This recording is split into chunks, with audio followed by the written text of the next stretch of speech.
গঙ্গারামপুর এমনটা দেখাতে পারে রাস্তায় নামার পর বুঝলাম ভিড় কাকে বলে, আলো কাকে বলে, আর আনন্দ কাকে বলে। সামনে যতদূর চোখ যায় শুধু লাইটিং, চারিদিকে উচ্ছ্বাস, আর মাথার ভেতরে একটা কথাই ঘুরছিল, আজকের দীপাবলি মনে রাখার মতো স্মৃতি হতে চলেছে।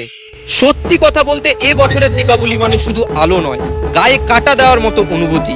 যে যে প্যান্ডেলে ঢুকেছি প্রত্যেকটাই আলাদা, প্রত্যেকটাই ইউনিক।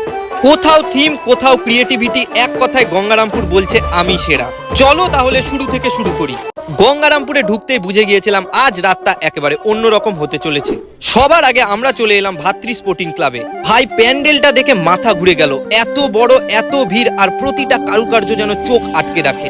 লাইটিং গুলো ছিল জাস্ট দারুণ, আর মায়ের রূপ এক কথায় অসাধারণ। তারপর এখান থেকে বেরিয়ে আমরা চলে এলাম তরুণের আহ্বান ক্লাবে। আর ভাই এখানে ঢুকতেই বুঝলাম এটা শুধু অনুষ্ঠান না, এটা একটা উৎসবের আবেগ। মনে হচ্ছিল গোটা গঙ্গারামপুর একসাথে মেতে উঠেছে, একসাথে আনন্দ করছে, আর সেই ভিড়ের ঢেউয়ের মধ্যে আমরাও ভেসে গেলাম।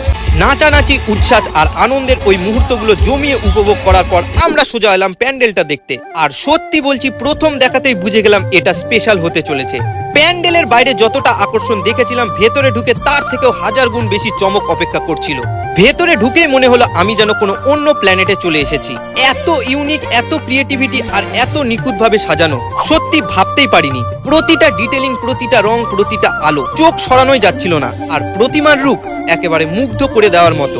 এত সুন্দর একটা থিম, এত সুন্দর একটা পরিবেশের মধ্যে দাঁড়িয়ে ওই ভিড় আমাদের কাছে কোনো ভিড়ই লাগছিল না। মনে হচ্ছিল এই অভিজ্ঞতা যেন থেমে না যায়। এরপর আমরা সোজা চলে এলাম নয়াবাজারে অগ্রগ্রামী ক্লাব। এখানে যে প্যান্ডেলটা দেখলাম আকারে ছোট হলেও সাজসজ্জা আর থিম ছিল সত্যি চমকে দেওয়ার মতো।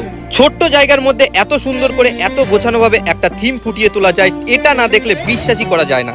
মায়ের রূপ ছিল একেবারে অসাধারণ, চোখ সরানোই কঠিন। সত্যি বলতে বড় না হয়েও একটা প্যান্ডেল কতটা হৃদয় ছুঁয়ে যেতে পারে সেটা নয়াবাজার আমাদের চোখে দেখিয়ে দিল। এরপর আমরা সোজা এলাম সেই জায়গাটায় যেটা এবারের গঙ্গারামপুরে সবচেয়ে বেশি নাম করেছে, মিত্র সংঘ। বাইরে থেকে বুঝে গেলাম এখানে কিছু একটা স্পেশাল অপেক্ষা করছে। প্যান্ডেলের থিম মেন্টাল হসপিটাল। সত্যি বলতে থিমটার প্রথম লুকই যেন অবাক করে দেওয়ার মতো, আর মায়ের প্রতিমা এক কথায় চোখ জুড়িয়ে দেওয়ার মতো অসাধারণ। এখানে ঢুকতে আমাদের লাইনে দাঁড়াতে হয়েছে অনেকক্ষণ, কিন্তু ভেতরে ঢোকার পর বুঝলাম প্রতি সেকেন্ডটি সার্থক। সবচেয়ে বেশি অবাক লাগছিল একটাই জিনিস দেখে, এতক্ষণ ধরে যারা ওই চরিত্রগুলো অভিনয় করছিল তাদের ডেডিকেশন আর পরিশ্রমটা সত্যি রেসপেক্ট পাওয়ার মতো। ওরা শুধু অভিনয় করেনি, আমাদের অনুভূতি, আমাদের অভিজ্ঞতাকে আরো গভীর করে তুলেছে।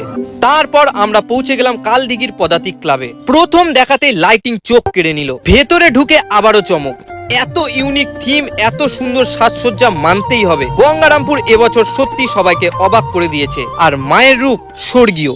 এত ঘোড়া, এত আবেগ, শেষে শরীর বলেই দিল এবার পেট পূজা করা জরুরি। তাই আমাদের রাতের শেষ গন্তব্য রেস্টুরেন্টে। খাবার অর্ডার করেছিলাম চিকেন বিরিয়ানি।